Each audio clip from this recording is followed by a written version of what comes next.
ಸ್ನೇಹಿತರೆ, ಇಂದಿನ ಮತ್ತೊಂದು ವಿಡಿಯೋಗೆ ಸ್ವಾಗತ. ಇಂದು ಮಹಾಕಾವ್ಯಗಳಲ್ಲಿ ಒಂದಾದ ಮಹಾಭಾರತದ ಕತೆ ಯಾರಿಗೆ ಗೊತ್ತಿಲ್ಲ ಹೇಳಿ. ಕತೆ ಕೇಳಿದ ಪ್ರತಿಯೊಬ್ಬರಿಗೂ ಅದರಲ್ಲಿ ಬರುವ ಪ್ರತಿ ಪಾತ್ರಗಳು ಅವರ ಮನಸ್ಸಿನಲ್ಲಿ ಅಚ್ಚಾಗಿ ಉಳಿಯುವಂತ ಮಹಾನ್ ಕಾವ್ಯವಿದು. ಮಹಾಭಾರತ ಕಥೆಯಲ್ಲಿ ಕೃಷ್ಣ, ಅರ್ಜುನ, ಪಾಂಡವರು ಮತ್ತು ಕೌರವರಾಗೆ ಶಕುನಿಗೂ ಒಂದು ಸ್ಥಾನವಿದೆ. ಶಕುನಿ ಎಂದಾಕ್ಷಣ ಕಪ್ಪು ಬಟ್ಟೆ ಧರಿಸಿ ಒಂದು ಕಾಲನ್ನು ಎಳೆಯುವ, ಕೈಯಲ್ಲಿ ಸದಾ ದಾಳಗಳನ್ನು ಹಿಡಿದಿರುವ ವ್ಯಕ್ತಿಯ ಚಿತ್ರಣ ನಮ್ಮ ಕಣ್ಣೆದುರಿಗೆ ಬಂದ್ಬಿಡುತ್ತೆ. ಶಕುನಿ ಮಹಾಭಾರತದ ಅತ್ಯಂತ ಬುದ್ಧಿವಂತ ಮತ್ತು ಕುತಂತ್ರ ವ್ಯಕ್ತಿ. ಶಕುನಿಯ ಮೋಸದ ಜೂಜಿನಾಟದಿಂದ ಮಹಾನ್ ಕುರುಕ್ಷೇತ್ರ ಯುದ್ಧವೇ ನಡೆದು ಹೋಯಿತು. ಮಹಾಭಾರತದಂತಹ ಮಹಾಯುದ್ಧ ನಡೆಯುವುದಕ್ಕೆ ಶಕುನಿಯ ಮೋಸದಾಟವೂ ಒಂದು ಕಾರಣ ಸ್ನೇಹಿತರೆ. ಈತನ ಕುತಂತ್ರದಿಂದಾಗಿ ಇಂದಿಗೂ ನಾವು ಕುತಂತ್ರ ಬುದ್ಧಿಯುಳ್ಳವರನ್ನು ಶಕುನಿಗೆ ಹೋಲಿಸ್ತೇವೆ. ಶಕುನಿಯ ಬಗ್ಗೆ ತಿಳಿದುಕೊಳ್ಳಲು ನಮಗೆ ಸಾಕಷ್ಟು ವಿಚಾರಗಳಿವೆ. ಶಕುನಿಗೆ ಸಂಬಂಧಿಸಿದ ರಹಸ್ಯಗಳ ಬಗ್ಗೆ ನಾವೆಂದು ತಿಳಿದುಕೊಳ್ಳೋಣ. ಇದಕ್ಕೂ ಮುಂಚೆ ನಮ್ಮ ಚಾನೆಲ್ ಅನ್ನು ಈಗಲೇ ಸಬ್ಸ್ಕ್ರೈಬ್ ಮಾಡಿಕೊಳ್ಳಿ.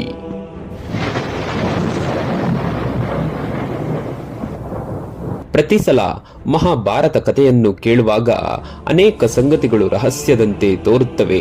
ಅವುಗಳಲ್ಲಿ ಶಕುನಿಯ ದಾಳವೂ ಒಂದು. ಶಕುನಿಯ ದಾಳಗಳಲ್ಲಿ ಮಾಂತ್ರಿಕ ಶಕ್ತಿಯೂ ಇತ್ತು. ಆ ದಾಳಗಳು ಶಕುನಿಯ ಮಾತನ್ನು ಮಾತ್ರ ಕೇಳುತ್ತಿದ್ದವು. ಅವನು ಏನು ಸೂಚನೆಗಳನ್ನು ನೀಡುತ್ತಿದ್ದನೋ ಅದನ್ನು ಅನುಸರಿಸುತ್ತಿದ್ದವು. ಮಹಾಭಾರತದಲ್ಲಿ ಶಕುನಿಯ ಮಾಂತ್ರಿಕ ದಾಳದ ರಹಸ್ಯ ಕತೆ ಹೀಗಿದೆ. ಮಹಾಭಾರತ ಯುದ್ಧದ ಖಳನಾಯಕನೆಂದು ಶಕುನಿಯನ್ನು ಕರೆಯಲಾಗುತ್ತದೆ. ಮಹಾಭಾರತ ಯುದ್ಧದಲ್ಲಿ ಕೌರವರು ಸೋಲ್ತಾರೆ ಎಂಬುದು ಶಕುನಿಗೆ ಮುಂಚೆಯೇ ತಿಳಿದಿತ್ತು. ಆದರೂ ಅವನು ತನ್ನ ಸಹೋದರಿಯ ಕುಟುಂಬವನ್ನು ನಾಶ ಮಾಡಲು ಮುಂದಾಗ್ತಾನೆ. ಶಕುನಿ ಯಾವಾಗಲೂ ಕೆಟ್ಟ ಆಲೋಚನೆಗಳನ್ನು ಹೊಂದಿರುವ ವ್ಯಕ್ತಿಯಲ್ಲ. ಅವನು ತನ್ನ ಸಹೋದರಿಯನ್ನು ತುಂಬಾ ಪ್ರೀತಿಸುತ್ತಿದ್ದನು. ಶಕುನಿಗೆ ತನ್ನ ಸಹೋದರಿ ಕುರುಡ ಧೃತರಾಷ್ಟ್ರನನ್ನು ಮದುವೆಯಾಗುವುದು ಕಿಂಚಿತ್ತು ಇಷ್ಟವಿರಲಿಲ್ಲ. ಆದರೆ ಭೀಷ್ಮನ ಒತ್ತಡದಿಂದಾಗಿ ಶಕುನಿಯು ತನ್ನ ಸಹೋದರಿಯನ್ನು ಧೃತರಾಷ್ಟ್ರನಿಗೆ ಮದುವೆ ಮಾಡಬೇಕಾಯಿತು. ಇತ್ತ ಗಾಂಧಾರಿ ಧೃತರಾಷ್ಟ್ರನನ್ನು ಮದುವೆಯಾಗುವ ಮೊದಲು ಮೇಕೆಯೊಂದಿಗೆ ವಿವಾಹವಾಗಿರ್ತಾಳೆ. ಗಾಂಧಾರಿಗಿದ್ದ ದೋಷವನ್ನು ತೊಡೆದು ಹಾಕುವುದಕ್ಕಾಗಿ ಪಂಡಿತರು ಮೊದಲು ಗಾಂಧಾರಿ ಮೇಕೆಯನ್ನು ವಿವಾಹವಾಗಬೇಕು ಎಂದು ತಿಳಿಸ್ತಾರೆ. ಇದೇ ಕಾರಣಕ್ಕಾಗಿ ಗಾಂಧಾರಿ ಮೊದಲು ಮೇಕೆಯನ್ನು ವಿವಾಹವಾದಳು. ನಂತರ ಮೇಕೆಯನ್ನು ಬಲಿ ಕೊಡಲಾಯಿತು. ಇದನ್ನು ತಿಳಿದ ಧೃತರಾಷ್ಟ್ರನು ಗಾಂಧಾರ ಸಾಮ್ರಾಜ್ಯದ ಮೇಲೆ ದಾಳಿ ಮಾಡಿ ಗಾಂಧಾರಿಯ ತಂದೆ ರಾಜ ಸುಬಲ ಮತ್ತು ತಾಯಿ ಸುಧರ್ಮ, ಶಕುನಿ ಸೇರಿದಂತೆ 100 ಮಂದಿ ಪುತ್ರರನ್ನು ಬಂಧಿಸಿಬಿಡ್ತಾರೆ. ಬಂಧಿಸಿದಲ್ಲದೆ ಜೈಲಿನಲ್ಲಿ ಎಲ್ಲರನ್ನು ಕೆಟ್ಟದಾಗಿ ನಡೆಸಿಕೊಳ್ತಿದ್ರು ಮತ್ತು ಪ್ರತಿ ದಿನವೂ ಪ್ರತಿಯೊಬ್ಬರಿಗೂ ಒಂದೊಂದು ಹಿಡಿ ಧಾನ್ಯವನ್ನು ಆಹಾರವಾಗಿ ನೀಡುತ್ತಿದ್ರು. ನಿಧಾನವಾಗಿ ರಾಜ ಸುಬಲನ ಅನೇಕ ಪುತ್ರರು ಹಸಿವಿನಿಂದ ಸತ್ತರು.